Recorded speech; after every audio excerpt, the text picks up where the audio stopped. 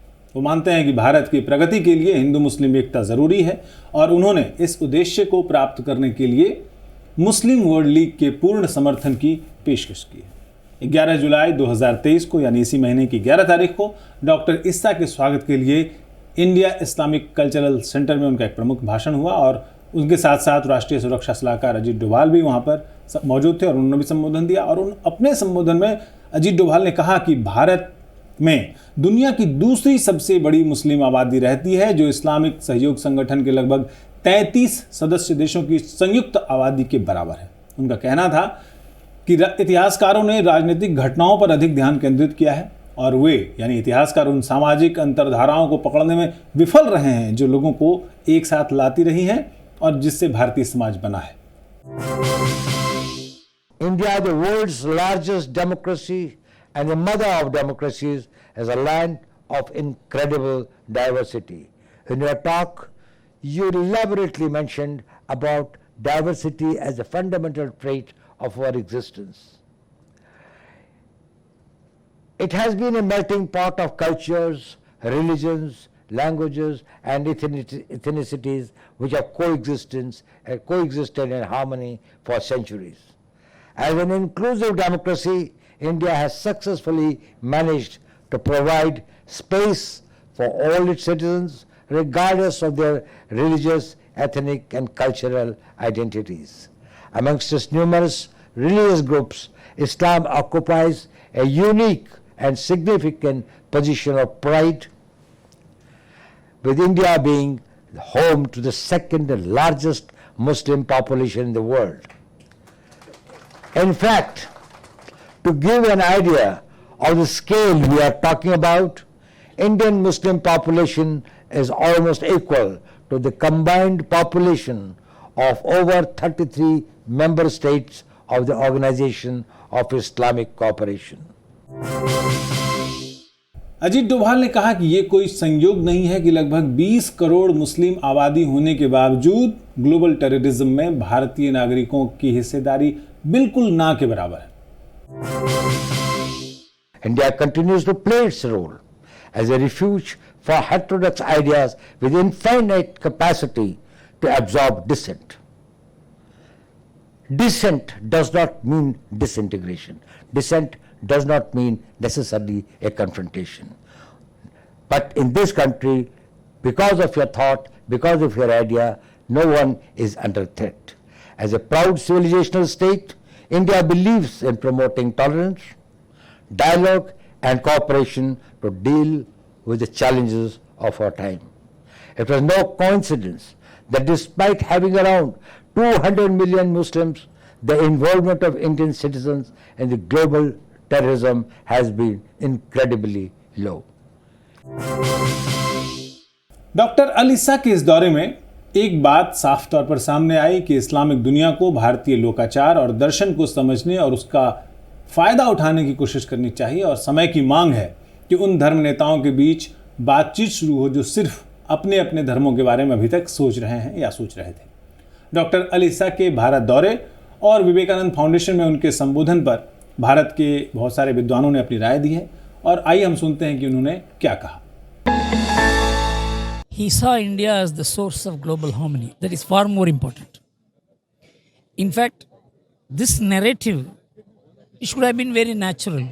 It could not be built in India for political reasons. To build this narrative, the biggest problem is politics. And that is being distorted by creating false narratives that minorities are in problem, they are discriminated, they are oppressed. You know, this is not only affecting the political image of India, it is affecting the dharmic image of India, the philosophic image of India.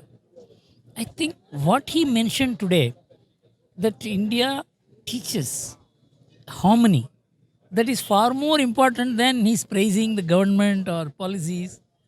That is incidental.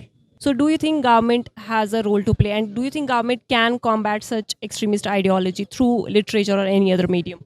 You see, even the government's capacity to fight any extremism or terrorism will be based on whether the public opinion is helping the government, is harming the government. But in India, public opinion is harming the government capacity to work.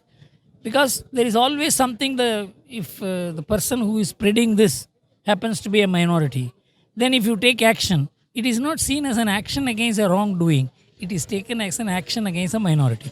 This is what is hampering, because the public opinion built is now weighing on the government.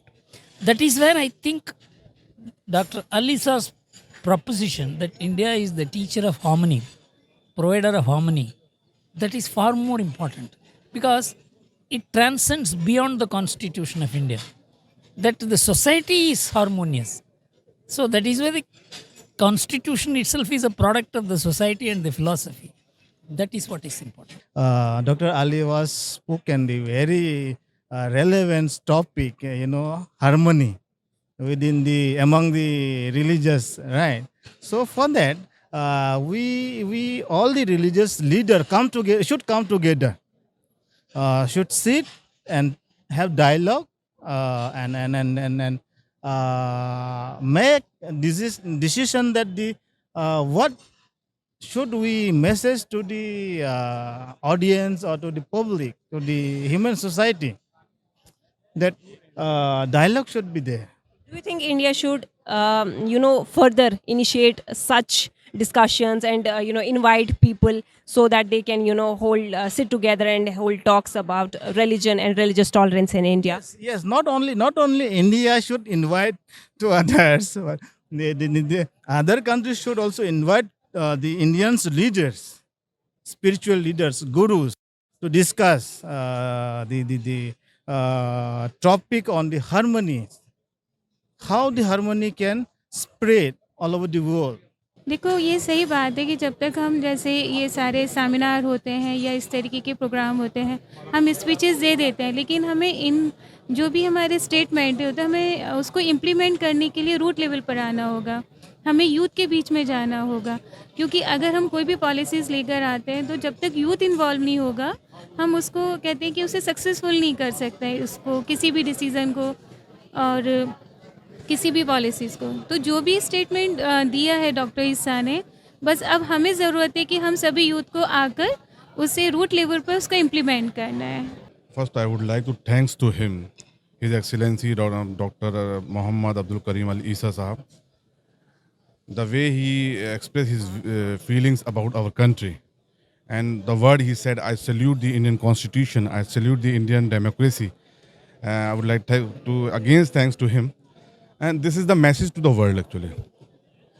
That we should understand our responsibility, and especially the religious leaders and Dharam Guru should understand their responsibility. They should come out from their institution and take care of their society. They did not misguided by the extremist people, by the radical forces, and whatever course and literature served to the youth, it should be verified by the government, each and every government, not to the India, each and every government, because youth is totally misguided by the extremist people. The social media is used by these elements, and whatever speech he delivered today, this is the right message to the world. Now we should come united to fight against the terrorism, against the extremism, and religious leaders should come together and sit together and start their dialogue, because there is a lack of communication between the community, between the religious leaders, between the religion. So we should remove this lack of communication and start new dialogue and start new journey for the peace. Because India is always giving the message of peace, unity, communal harmony, and universal brotherhood. It was extremely important, given how things are going in India in terms of communal harmony,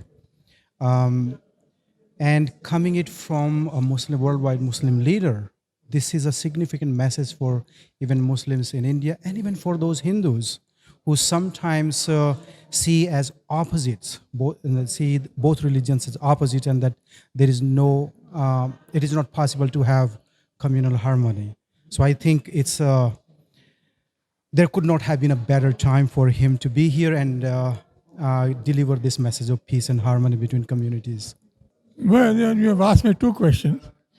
One is a specific one on how one should combat the widespread dissemination of negative data, negative impressions, negative information about world's religions. And I think what he suggested was the right course of action, that we should respond to it with positive information, dialogue, and producing literature which produces harmony among religions rather than discord. Doctor Alisa के भारत दौरे के बीच उनके पल पल की खबर पर निगाह बनाए रखने वाले दो वरिष्ठ पत्रकार हमारे साथ मौजूद हैं। आवाज़ हिंदी के संपादक मलिक असगर हाशमी और आवाज़ अंग्रेजी के संपादक आशा खोसा। बहुत स्वागत करते हैं हम आप दोनों का। हाशमी साहब, आशा जी, बहुत स्वागत मंजी ठाकुर शो में। और आप लोगों ने बहुत समय से मेरा मतलब ये है कि जब अलिसा के भारत आने की तैयारियों की बात हुई, तब से लेकर के जब तक वो विदा नहीं हो गए, हर घटनाक्रम पर आपने नज़र रखी। जहाँ जहाँ वो गए, हाशमी साहब आप तो जामा मस्जिद भी गए और अक्षरधाम भी गए, तो एक किस तरह का माहौल हम देख रहे हैं कि कोई पूर्व राष्ट्रपति अमेरिका का ये कह रहा है कि भाई हम भारत में तो, हिंदुस्तान में तो अल्पसंख्यकों की स्थिति गड़बड़ है, उसको ध्यान देना चाहिए। दूसरी तरफ हम देख रहे हैं कि सऊदी अरब के बड़े विद्वान आ रहे हैं और उन्होंने कहा कि भारत विविधता का देश है और यहाँ की जो विविधता है उसका सम्मान दुनिया भर में किया जाना चाहिए। आपकी राय पहले। देखिए, आपने सही कहा कि बराक ओबामा की क्या मजबूरी रही होगी। अगर बराक ओबामा को हमारी इतनी ही चिंता होती तो पाकिस्तान में अभी जो आपने कहा कि मंदिर पे जो लॉन्चर छोड़े गए तो उस पर भी बोलना चाहिए था। तो खैर बहरहाल हम इस अच्छे माहौल में हम इस बात का जिक्र करना नहीं चाहते। बराक ओबामा ने क्या कहा, उनकी अगर आप बात करते हैं इस तरह की तो आपको दोनों तरह की बातें करनी चाहिए। रही बात यह है कि हकीकत ये है कि अलिसा के आने तक मुझे भी ऐसा कुछ खास नहीं लग रहा था, लेकिन जब हमें लगा कि इस पर कुछ करना चाहिए तो हमने लगातार अलिसा को पढ़ा। उनसे आने से एक हफ्ते तक पढ़ा और उनके जाने तक हमने एक हफ्ते तक उनको देखा और सुना। तो एक अजब सा अनुभव था कि ये हम जिसको सऊदी अरब को लेके सोचते हैं कि वहाँ का आदमी इस तरह से कैसे सोच सकता है, वो हम तो एक तस्वुर होता है कि वो कट्टरता की बातें करेगा, उस तरह की बातें करेगा, इस्लाम को उस तरह से पेश करेगा जैसे आम तौर से लोग समझते हैं कि ये दो तीन चीज़ें ही पर मुनसर है, उससे आगे देखते नहीं है। लेकिन अलिसा ने आ कर के ये बता दिया कि वक्त ने कैसे इस्लाम को चलना सिखाया है इस्लाम के मानने वालों को, और वो जो भी उन्होंने जो कहा वो दरअसल संबोधन मुसलमानों को था, कि आप अपने व्यवहार में इस तरह से लाइए जिसको आप छोड़ चुके हैं, जो आपका मूल है। जैसे अगर हम जामा मस्जिद की खुतबे की बात करें, खुतबा जो होता है ये है कि जब भी ईद, बकरीद या जुमा हो तो उससे पहले एक तकरीर होती है। तकरीर सऊदी अरब में, अरबी में लोग देते हैं, और ये आम तौर से यहाँ जो मस्जिदें होती हैं, भारतीय मस्जिदें होती हैं, उन पुराने खुतबे को पढ़ देते हैं। और कहीं कहीं पे एक चलन होता है कि तकरीर, थोड़ा सा तकरीर कुछ दुनियावी बातें कह दी, लेकिन अलीसा ने पूरा जो खुतबा था वो उन्होंने अरबी में पढ़ा, फिर बाद में उसको उर्दू में ट्रांसलेट किया, और वो सारी बातें जितनी थी सब अखलाकियात पे थी, व्यवहार पे थे, अच्छे व्यवहार पे थी। पूरा जितना था उन्होंने हदीस का हवाला दे करके कहा कि सब इस्लाम ही यही है, अपने व्यवहार को आप दुरुस्त करो।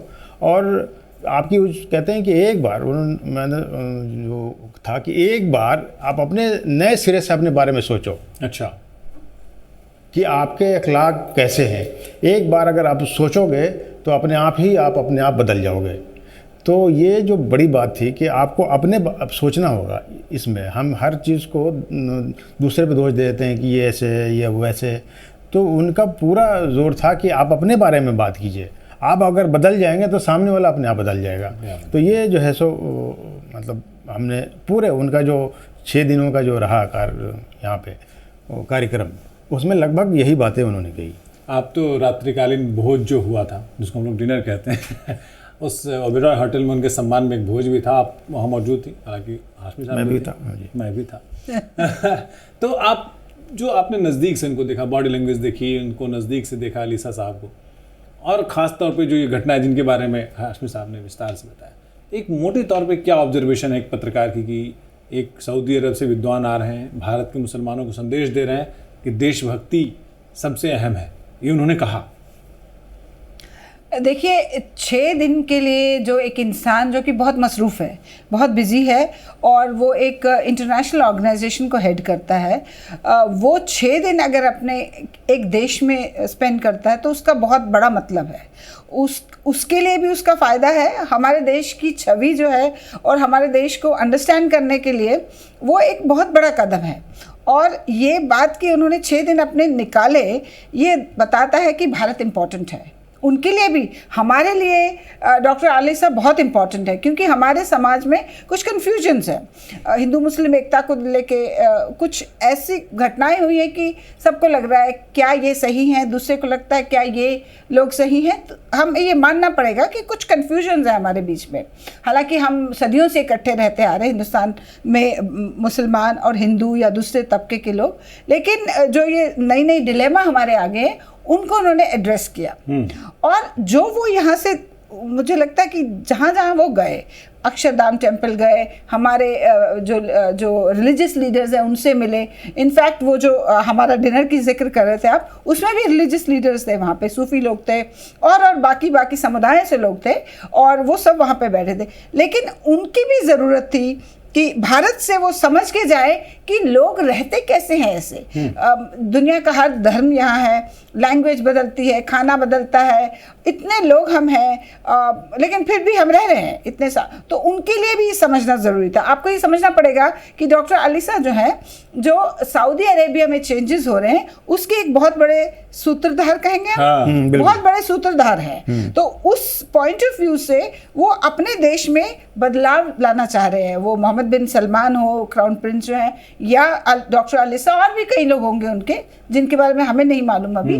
वो अपने देश में बदलाव चाहते हैं, क्योंकि उनको मालूम है कि जब तक आप बदलेंगे नहीं तब तक आपके यहाँ इन्वेस्टमेंट नहीं होगा, तब तक लोग कतराएंगे, ठीक है, अपने काम से जाएंगे और वापस आ जाएंगे, वह रहना गवारा नहीं करेंगे जब तक रिस्ट्रिक्शंस होंगी। लेकिन एक धार्मिक सोसाइटी है जिसको कि थोड़ा बहुत बदलना पड़ेगा उन्हें, उसको कैसे किया जाए, शायद वो यहाँ हिंदुस्तान से वो लेसन लेके गए हो।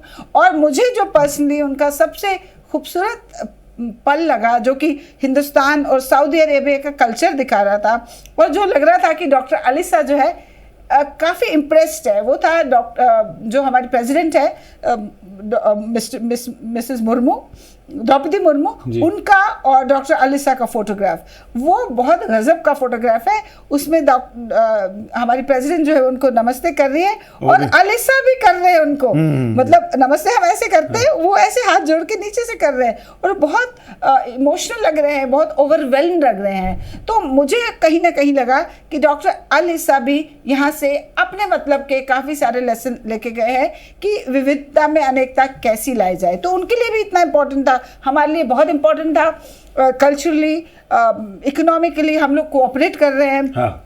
सऊदी कंपनीज इंडिया में इन्वेस्ट करी, उनकी आरामको ने हमारे ऑयल में बहुत इन्वेस्ट किया और उससे बड़ा, क्योंकि सऊदी अरेबिया खुल रहा है बाकी दुनिया के लिए, वो चेंजेस चाहते हैं। उनका तेल कभी भी आई थिंक 2050 में उनका तेल खत्म हो जाएगा, उसके बाद क्या, तो उसके लिए वो तैयारी कर रहे हैं। उसके लिए उन्हें भारत जैसी कंट्री से और थैंक्स टू आवर डायस्पोरा जिन्होंने बहुत अच्छा रिकॉर्ड बना के रखा। और डॉक्टर अलिसा ने कहा भी, एक हिंदुस्तान की छवि वहाँ अच्छी है, लेकिन उसको और समझने के लिए डॉक्टर अलिसा जैसे लोग यहाँ आते हैं, वो अपने इंप्रेशन लेके वहाँ जाएंगे।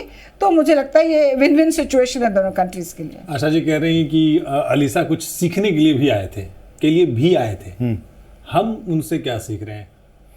कि हमने देखा कि सऊदी अरब में, जैसा कि आशा जी जिक्र कर रही थी, बहुत सारे ऐसे कदम हैं जो उन्होंने अभी हाल में उठाए, जिसको हम लोग कहते हैं कि उदार कर रहे हैं महिलाओं के लिए। अलिसा ने अपने इंटरव्यू में जो उन्होंने आतिर खान और तहमीना रिजवी को दिया, उनमें उन्होंने साफ कहा कि वहाँ पर सऊदी अरब में महिलाओं के साथ वेतन के स्तर पर कोई भेदभाव नहीं होता है। बिल्कुल जी। तो हम क्या सीख सकते हैं उनसे? देखिए, पूरी ज़िंदगी है एक दूसरे से सीखने के लिए, और मैं चूँकि उनके अखलाकियात पे भी बात करूँगा ज़्यादातर।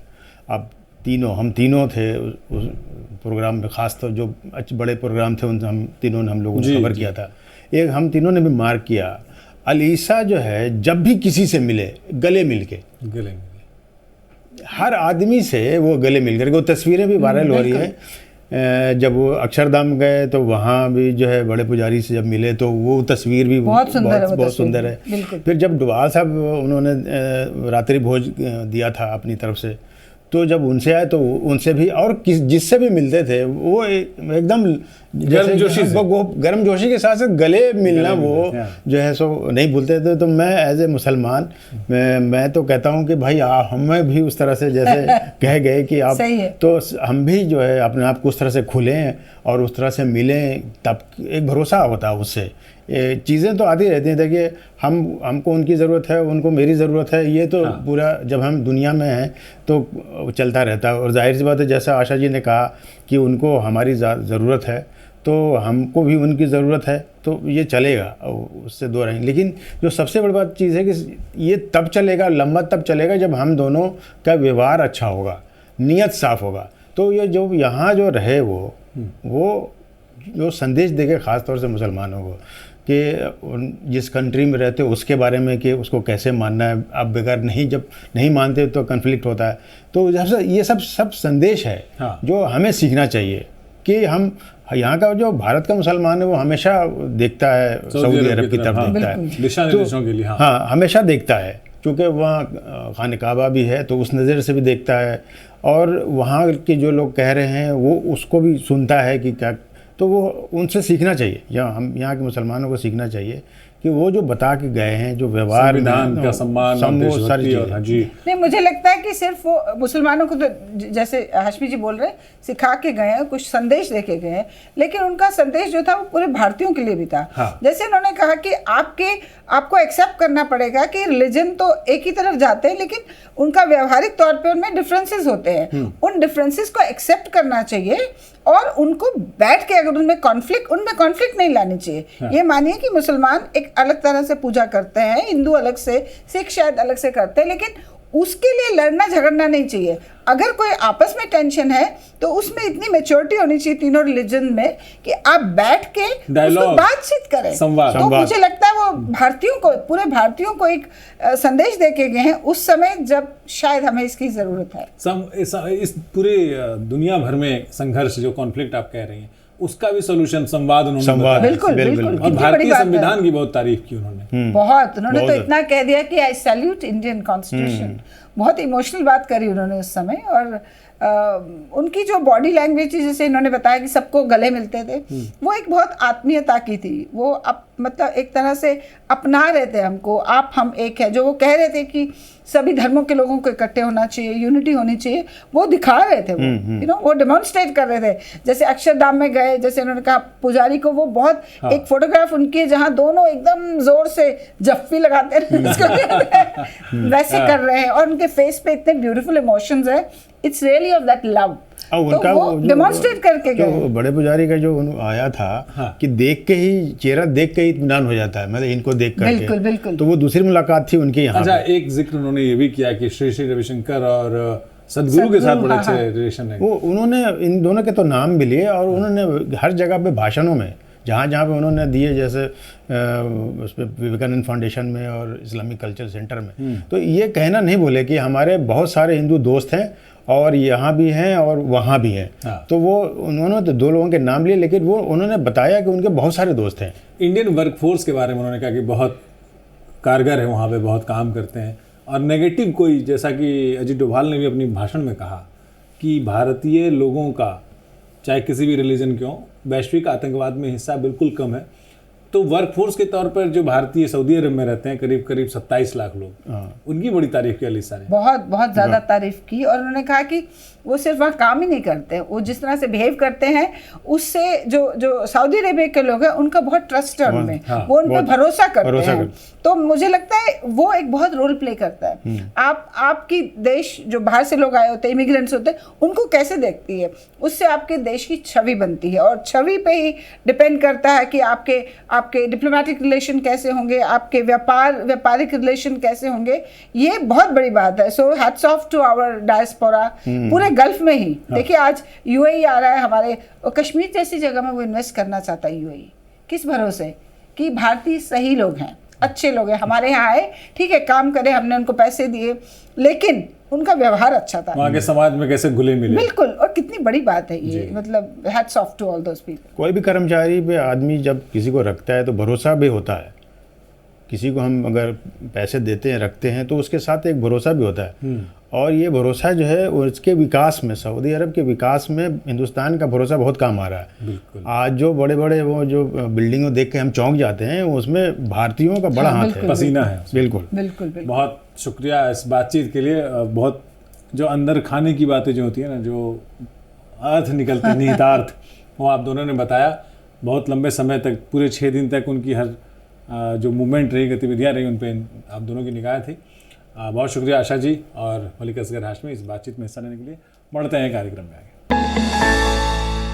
दुनिया बदल रही है, दुनिया की व्यवस्था बदल रही है। बराक हुसैन ओबामा ने जाने किस राजनीतिक मजबूरी के चलते भारत में अल्पसंख्यकों की स्थिति पर अपनी राय जाहिर की थी, लेकिन सच्चाई यही है कि भारत के बारे में सऊदी अरब ही नहीं, पूरी इस्लामिक दुनिया की राय सकारात्मक है। भारत पूरी दुनिया को अपने परिवार के तौर पर मानता है। डॉक्टर अलीसा की भारत यात्रा में ये बात पूरी तरह स्पष्ट हुई और पूरी दुनिया के सामने ये संदेश गया। भारत का विश्वास तरक्की में है, चाहे वो ज़मीन पर हो या आसमान में छलांग लगाने की। छोड़ जाते हैं आपको उस शानदार वीडियो के साथ जिससे हर हिंदुस्तानी की छाती चौड़ी हो रही है। वीडियो चंद्रयान 3 के लॉन्च का है। गर्व कीजिए कि हम हिंदुस्तानी हैं। दीजिए मंजीत ठाकुर और पूरी टीम को विदा। नमस्कार।